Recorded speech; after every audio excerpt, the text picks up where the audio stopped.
ஆனா சீமா இருக்கிற ரூம் எதுன்னு எப்படி கண்டுபிடிக்கிறது?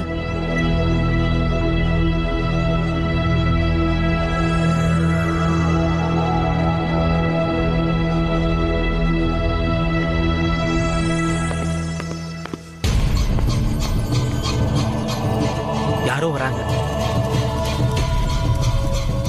எங்க மறைஞ்சுக்கிறது? இல்ல, யார் இருக்கான்னு தெரியாம எப்படி உள்ள போக முடியும்? இது பைத்தியக்கார ஹாஸ்பிட்டல். கத்தி கூச்சல் போட்டாக்கா நமக்கு பெரிய பிரச்சனை ஆயிடும். இப்ப என்ன பண்றது? வார்ட் நம்பர் 15ல ஒருத்தங்க ரொம்ப கலாட்டா பண்ண ஆரம்பிச்சிட்டாங்க. கஷ்டப்பட்டு கண்ட்ரோல் பண்ண வேண்டியதாயிடுச்சு. நல்ல வேளை டாக்டர் சங்கர் அங்க இருந்தாரு. வாட் பாய், நர்ஸ், சீக்கிரம் வா, காஃபி குடிச்சிட்டு மறுபடியும் டியூட்டிக்கு போகணும்.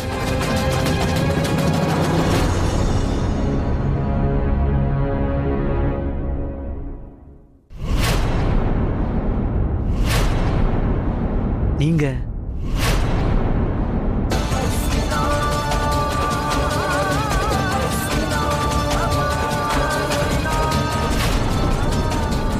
உங்களை உயிரோடு பார்த்ததுல எனக்கு ரொம்ப சந்தோஷம். சீமா, நீங்க நல்லா இருக்கீங்கல்ல? நான் ரொம்ப நல்லா இருக்கேன். நான் கடந்த 2 மாசமா என் குடும்பத்துக்காக பைத்தியம் மாதிரி நடிச்சுக்கிட்டு இருக்கேன். ஒரு விஷயத்த சொல்லவா? கடந்த 2 மாசமா நான் இங்க கைதி மாதிரி இருந்து என் தைரியத்தை சுத்தமா இழந்துட்டேன். ஆனா இன்னைக்கு உங்களை பார்த்ததுக்கு அப்புறம் எனக்கு நம்பிக்கை வந்துருச்சு. நிச்சயமா எல்லாமே சரியாயிடும்னு. அமர், நானே உங்களை பார்க்கணும்னு நினைச்சிட்டு இருந்தேன். நம்ம சீக்கிரமா அந்த மாய பொம்பளை தடுத்து நிறுத்தி ஆகணும். நாளைக்கு மகா சிவராத்திரி. அந்த மாய பொம்பளை என்கிட்ட என்ன சொன்னா, நாளைக்கு அவ எதுவும் செய்ய போறாளா? அதுக்கப்புறம் சித்தார்த் நிரந்தரமா அவளுக்கு சொந்தமாயிடுவாருன்னு சொன்னா. நம்ம கிட்ட நிறைய நேரம் இல்லாம அவளை தடுத்து நிறுத்தணும். ஏதாவது ஒண்ணு பண்ணியே ஆகணும். நீங்க எதுக்கும் கவலைப்படாதீங்க. அவளுக்கு முடிவு நெருங்கி போச்சுன்னு மட்டும் நினைச்சுக்கோங்க. அப்படியே 12 ஆகிறதுக்கு, ஐ மீன் நாளைய நாள் ஆரம்பிக்கிறதுக்கு நிறைய டைம் இருக்கு. அதுக்கு முன்னாடி நான் ஒருத்தர் உங்களுக்கு காட்டணும்.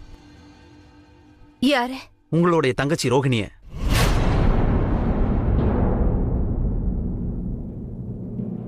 ஸ்ருதி, அதான் ரோஹிணி. இப்ப என் கூட தான் இருக்காங்க. ரோஹிணி அக்கா, நம்ம 2 பேரும் என்னைக்குமே பிரிய மாட்டோம். இது உங்க ரோகிணி உங்களுக்கு கொடுக்கிற வாக்கு.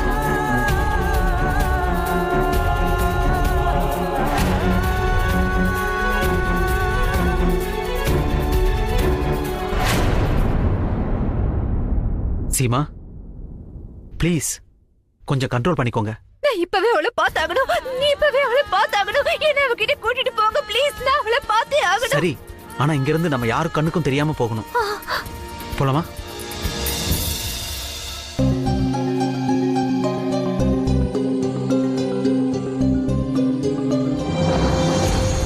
ரோஹிணி, என்னோட பேர் இருக்குல்ல கேலண்டர், இதுக்கு பின்னாடி ஒரு கதை இருக்கு.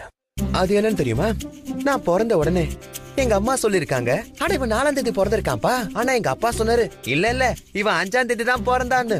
அப்போ 2 பேரும் சண்டை போட்டு எனக்கு கேலண்டர்னு பேரை வச்சுட்டாங்க. அது சரி, பேரை பொறுத்த வரைக்கும் எனக்கு என்ன தோணுதுன்னா, கேலண்டர் ஒண்ணு அவ்வளவு நல்ல பேர்லாம் இல்ல. பட் உங்களோட பேர் ரொம்ப நல்லா இருக்கே இல்ல?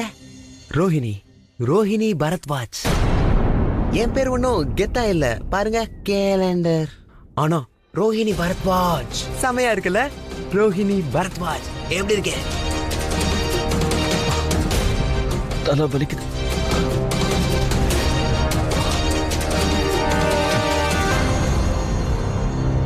நீங்க நல்லா இருக்கீங்களா? உங்களுக்கு டீ காஃபி ஏதாவது கொண்டு வரட்டுமா?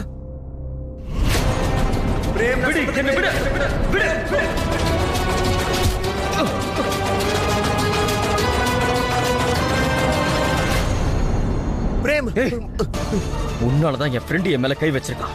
உன்னை சும்மா விட போறதில்ல. பிரேம், உங்க கோவத்தை கொஞ்சம் கண்ட்ரோல் பண்ணுங்க. இன்னும் கொஞ்ச நேரத்துல எங்க பாஸ் வந்துருவாரு. அவரு உங்களுக்கு எல்லாத்தையும் சொல்லி புரிய வைப்பாரு. இல்ல யாரா இருந்தாலும் சரி, என்ன இன்னைக்கு தடுக்க முடியாது. நீங்க பெரிய தப்பு பண்ண பாக்குறீங்க. இவங்க ஸ்ருதி இல்ல, ரோஹிணி. இவங்களால கடந்த 2 மாசமா பேச முடியல, எதையும் கேட்க முடியல, ஏன் எதையும் உணர கூட முடியல. நான் எதையும் கேட்க தயாரா இல்ல. இவன் நாடகம் ஆடிக்கிட்டு இருக்கா. நான் இவள சும்மா விட மாட்டேன். கேலண்டர் சொன்ன கேளு. நாடகம் ஆடினதெல்லாம் போதும். பதில் சொல்லு, என்ன நடந்ததுன்னு சொல்லு. என் குடும்பத்தை எதுக்காக இப்படி அழிச்ச சொல்லு. மரியாதையா உண்மையை சொல்லிடு, இல்லைன்னா ஒண்ணு.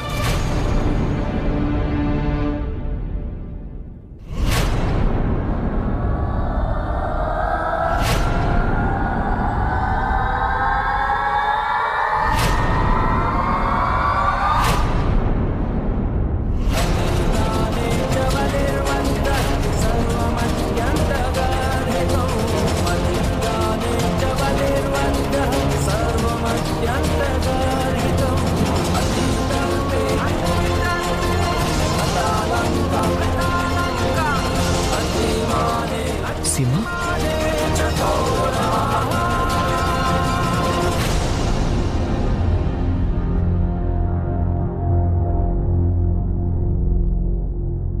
ரோகிணி, இவ ரோகிணி.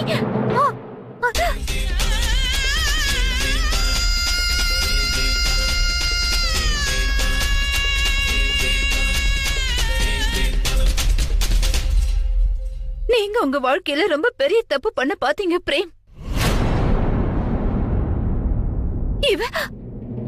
இவ ஸ்ருதி கிடையாது, நம்மளோட ரோகிணி.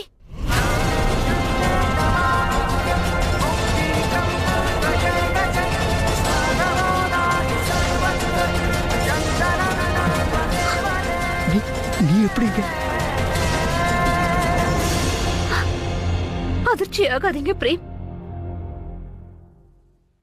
நான் நல்லாதான் இருக்கேன். உண்மையை சொல்லுன்னா எனக்கு மனநலமை பாதிக்கவே இல்லை. கடந்த 2 மாசமா ஒரு பைத்தியம் மாதிரி நான் நடிச்சுக்கிட்டு இருக்கேன். ஆமா பிரேம், நம்ம குடும்பத்துல இருக்கவங்களுக்கு எந்த பிரச்சனையும் வராம இருக்க நான் இப்படி செய்ய வேண்டியதாயிடுச்சு.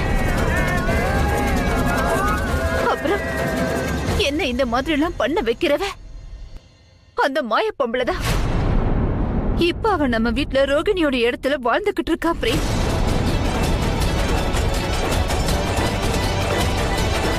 இது எல்லாத்துக்கும் ஆரம்பம் நான் அன்னைக்கு மாடியில இருந்து கீழே குதிச்சனே அன்னைக்குதான். அன்னைக்கு அந்த மாயக்காரி தான் என்ன வசியம் பண்ணி வச்சா. அதனாலதான் அன்னைக்கு நான் அஞ்சலி உயிர் எடுக்க முயற்சி பண்ணேன்.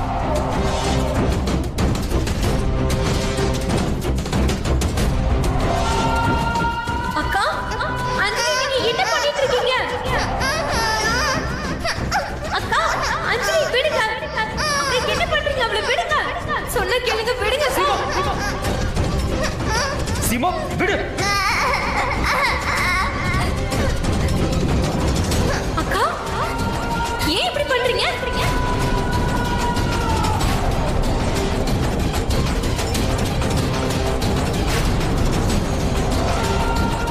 சீமா, சீமா.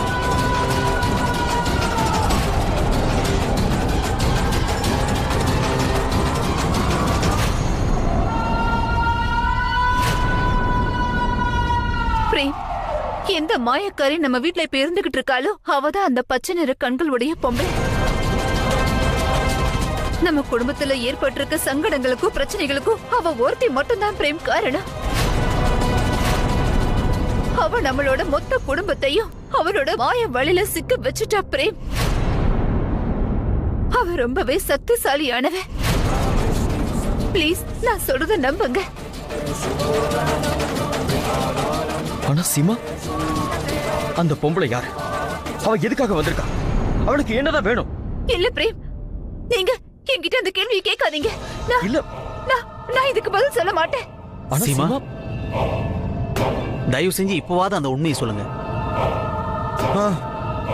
இப்போ பிரேமும் நம்ம கூட தான் இருக்காரு.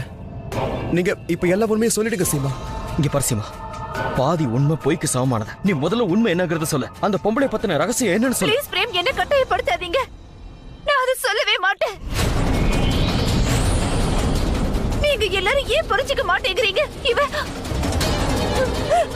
ரோகிணிய பாருங்க, அவ என் தங்கச்சிக்கு எந்த நிலைமையை உண்டாக்கி இருக்கான்னு. கடந்த 2 மாசமா இவ எங்க போனான்னு யாருக்குமே தெரியல. இவன் எவ்வளவு சங்கடங்களையும் பிரச்சனைகளையும் சந்திச்சிருப்பான்னு தெரியல.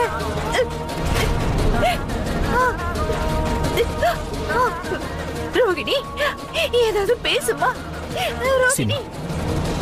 உன் தங்கச்சி ரோகிணி மேல சத்தியமா சொல்ல, எனக்கு உண்மை இப்ப தெரிஞ்சே ஆகணும்.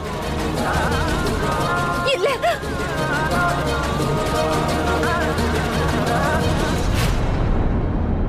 என் மேல சத்தியம் பண்ணி சொல்ல, உண்மையை மறைக்காத. அவளை பத்தின ரகசியத்தை சொல்ல.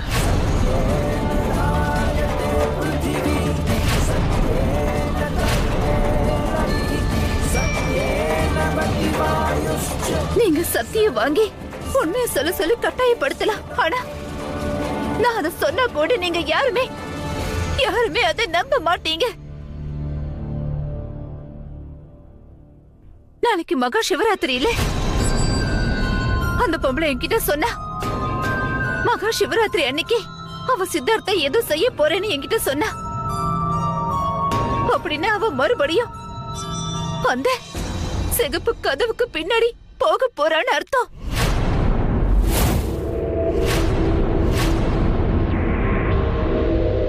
சிகப்பு கதவா?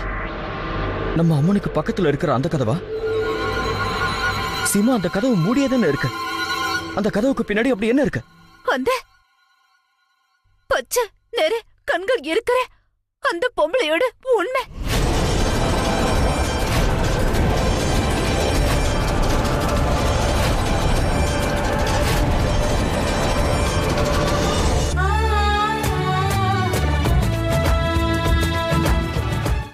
உனக்கு இது பிடிக்குமா? பிடிச்சே ஆகணும். சாய்ஸே இல்ல. ஆனா எல்லாருக்குமே பிடிக்கணும்.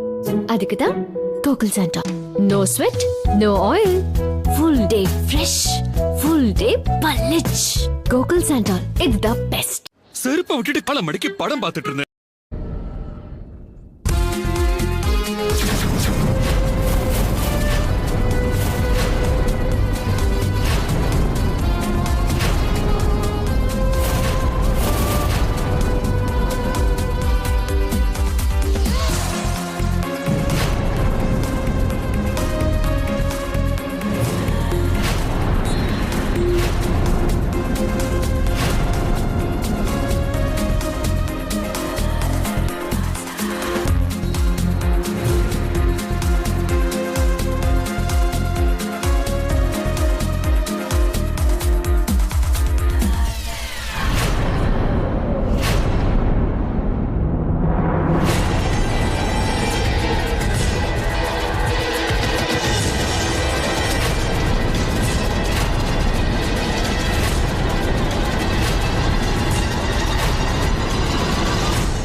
கோல்ட்வினா, ஹெல்த்துக்கு தேவையான ஆக்டிவ் எனர்ஜியுடன்.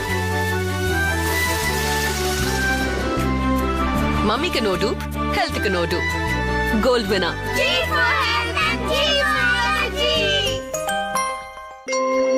வாசம் மட்டுமே தரும் சாதாரண சாண்டில் சோப் உங்கள் சரும்.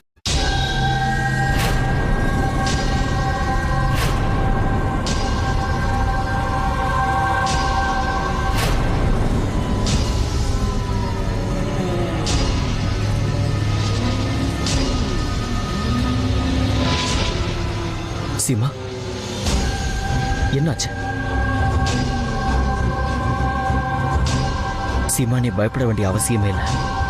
உன்னோட பிரேமும் கூடவே இருக்க. அந்த அம்மன் எப்பவுமே நமக்கு துணையா இருப்பாங்க. நான் இப்போ என்ன நினைச்சு பயப்படல பிரேம்.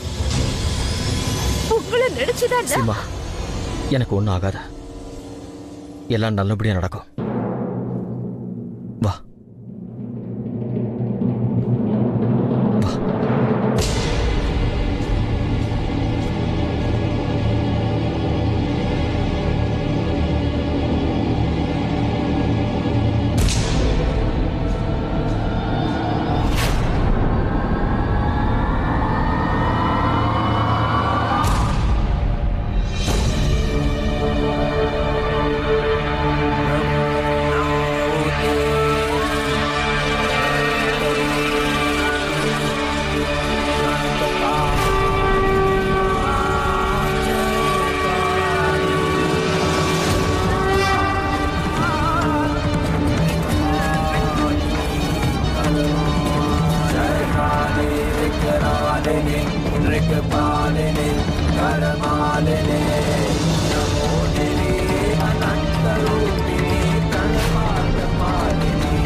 அம்மா தாயே, என் குடும்பத்தோட பாதுகாப்பு உங்க கையில தான் இருக்கு. எங்களுக்கு அந்த மாய பொம்பளை கூட போராடுறதுக்கு சக்தியை கொடுங்க.